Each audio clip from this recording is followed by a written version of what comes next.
और उसको देखकर घबराया हुआ दुर्योधन जो भागा भागा सीधा पहुंचता है अपने गुरु द्रोणाचार्य के पास।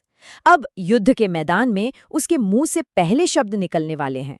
अब जरा सोचिए, जब कोई शिष्य, वो भी डरा हुआ, ऐसे संकट के समय में अपने गुरु के पास जाए तो वो क्या करेगा? शायद आशीर्वाद मांगेगा, है ना? या फिर कोई सलाह, कोई मार्गदर्शन चाहेगा। मगर दुर्योधन कोई आम शिष्य तो है नहीं, वो आशीर्वाद मांगने वालों में से नहीं है। नहीं, वो तो यहाँ भी अपने कुटिल राजनीति, अपनी साम दाम दंड भेद की नीति लेकर आया है। वो बोलता तो सिर्फ एक ही वाक्य है, बस एक वाक्य, लेकिन उसका हर एक शब्द सच मानिए एक हथियार की तरह है। श्लोक नंबर 3 में दुर्योधन जो कहता है ना, वो महाभारत के सबसे बड़े, सबसे तीखे व्यंग्यों में से एक माना जाता है। चलिए देखते हैं कि आखिर ऐसा क्यों है। तो दुर्योधन कहता है, पश्येतां पाण्डुपुत्राणाम् आचार्य महती चमूं व्यूढ़ां द्रुपद पुत्रेण तव शिष्येण धीमता। अब इसका अगर सीधा सीधा मतलब देखें तो वो ये है, हे आचार्य, पांडव के पुत्रों की इस विशाल सेना को देखिए जिसे आपके ही बुद्धिमान शिष्य द्रुपद के बेटे ने सजाया है।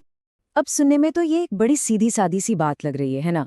लेकिन असल में ये हेर फेर का, मैनिपुलेशन का एक नायाब नमूना है, एक मास्टरपीस है।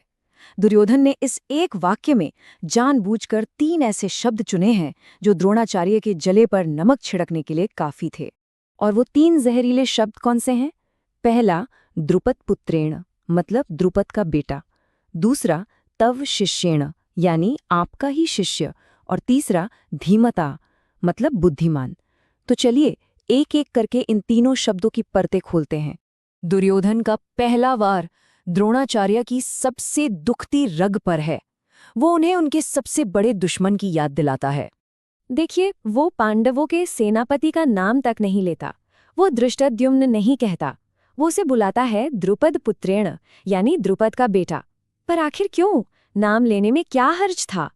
क्योंकि इसके पीछे एक बहुत पुरानी और कड़वी कहानी है, द्रोणाचार्य और राजा द्रुपद की दुश्मनी की।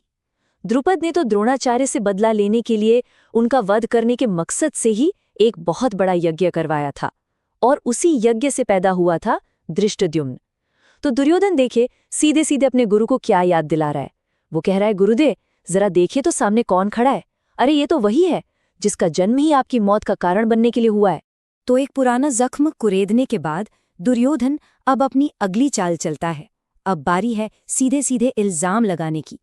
उसका अगला शब्द है तव शिष्येण, मतलब आपका शिष्य।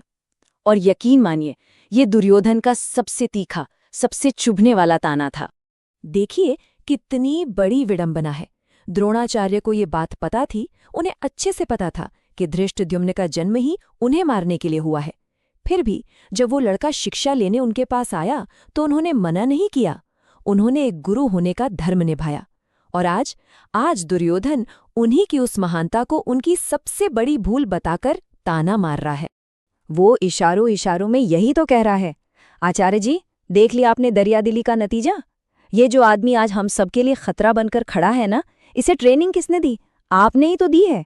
ये जो सेना मुझे डरा रही है, इसे इस तरह से व्यूह में सजाने की कला, ये भी तो आपकी ही देन है। तो पहले याद दिलाया, फिर इल्जाम लगाया, और अब दुर्योधन अपनी आखिरी और सबसे खतरनाक चाल चलता है। अब वो तारीफ को हथियार बनाकर इस्तेमाल करेगा। वो धृष्टद्युम्न के लिए शब्द इस्तेमाल करता है धीमता, जिसका मतलब होता है बुद्धिमान या इंटेलिजेंट। सवाल ये है कि क्या दुर्योधन सच में अपने दुश्मन की तारीफ कर रहा है? क्या लगता है? बिल्कुल भी नहीं। ये तारीफ कहाँ है? ये तो खालिस व्यंग है, सरकाज़म है। वो असल में ये कह रहा है, वाह आपका शिष्य तो बड़ा ही बुद्धिमान निकला। देखिए तो, आप ही से सारा ज्ञान लिया और अब कितनी होशियारी से उसी ज्ञान का इस्तेमाल आपके ही खिलाफ कर रहा है। तो इन तीनों शब्दों को अगर हम एक साथ जोड़कर देखें तो दुर्योधन की पूरी स्ट्रैटेजी, उसकी असल रणनीति क्या थी?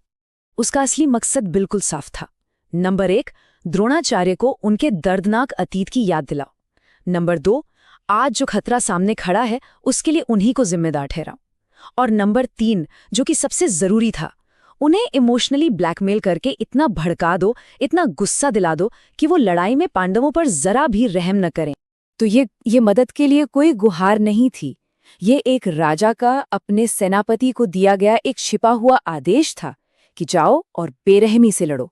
ये किसी डरे हुए शिष्य की आवाज नहीं थी, ये एक शातिर, चालाक पॉलिटिशियन की भाषा थी।